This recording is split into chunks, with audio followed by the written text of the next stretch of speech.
rektum Saiful pada 28 hari bulan 6 tahun 2008. Dan ketiga-tiga pakar ini mengesahkan mereka menjumpai semen di dalam rektum Saiful. Rektum, tahu rektum?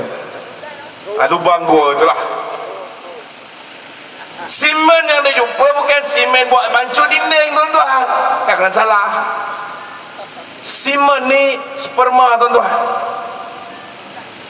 Dan nak tahu siapa punya semen ni, maka sampel ini, tuan-tuan, telah dihantar untuk diuji kaji di Makmal. Dan daripada sampel semen ini, maka pihak Makmal telah mengenal pasti bahawa semen ini milik lelaki Y. Macam mana nak tahu siapa ini lelaki Y? Bila mana Saiful membuat laporan polis mengatakan Anwar lah orang yang telah meliwatnya, maka pihak mahkamah meminta supaya Datuk Seri Anwar menyerahkan darahnya secara sukarela, dengan rela hati. Saya nak beritahu tuan-tuan, kita tak boleh paksa untuk seseorang itu menyerahkan darah. Maka kita minta dia beri secara sukarela. Sebabnya tuan-tuan, Anwar bila berceramah bukan main hebat. Dia kata kita akan berjuang hingga ketitisan darah yang terakhir. Bukan main hebat rupa-rupanya. Nak minta setitis darah pun dia tak boleh bagi. Bila nak minta setitis darah pun dia tak boleh bagi. Maka apa yang pihak polis buat untuk mengenal pasti siapa itu lelaki Y?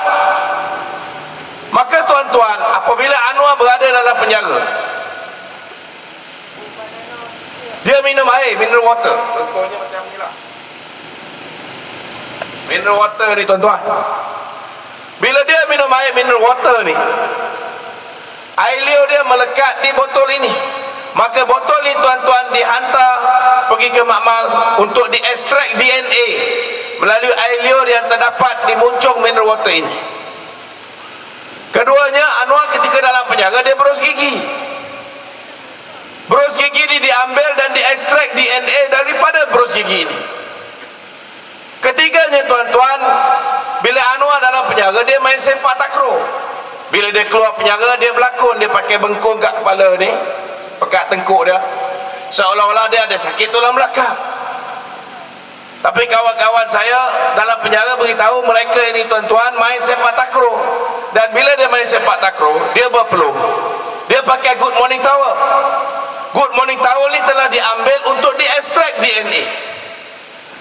DNA yang telah dihantar ke Makmal ni mengesahkan bahawa lelaki Y ialah Anwar Ibrahim. Anwar, tuan-tuan, boleh buktikan yang dia bukan lelaki Y. Senang je. Dia bagi darah dia. Bila kita cek darah dia ni bukan DNA yang sama dengan lelaki Y, maka bukan dia lah yang meliwat. Betul tak betul, tuan-tuan? Tapi kenapa dia tak nak bagi darah dia? Kenapa perlu menggunakan peluh dia? Kenapa perlu kita gunakan berus gigi dia? Kenapa perlu kita gunakan air liur dia daripada botol tadi? Sebab dia tak berani nak bagi darah. Sebab dia tahu memang dia yang buat kerja dengan Saiful. Dia kata kita anyaya. Saya nak beritahu tuan-tuan, saya tanya dengan doktor. Doktor, kita penceramah, kita kena dapat benda maklumat yang sah. Saya tanya doktor, doktor, adakah cara yang kita boleh anyaya Anwar ni, sperma dia boleh dimasukkan ke dalam rektum Saiful? Saya nak beritahu tuan-tuan, dalam kes ini, bukan hanya kes ini jelas benda ni berlaku mengikut 3 orang pakar yang telah ekstrak ataupun yang telah korek rektum Saiful ni, tuan-tuan. Tetapi ketua peguam Anwar sendiri, jangan lupa, tuan-tuan, ketua peguam Anwar siapa? Karpal Singh.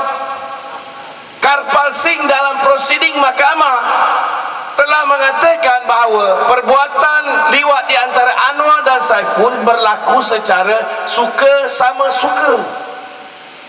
Bila dalam prosiding mahkamah, Karpal sendiri kata benda ni berlaku secara suka sama suka kerana dia nak elakkan Anwar masuk penjara.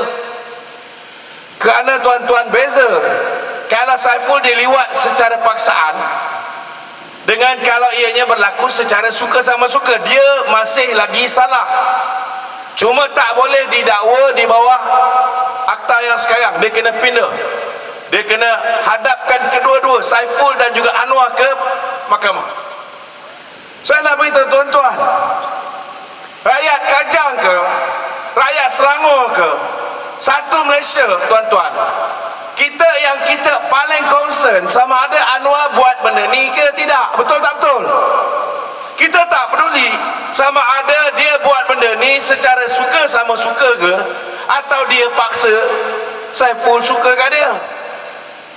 Dia buat secara paksaan, kita tak peduli. Yang kita nak tahu benda ni berlaku ke tak berlaku. Dan ini telah dijawab oleh Karpal Singh sendiri. Apa kita nak cakap BN yang tuduh? Apa kita nak cakap BM ananya dia?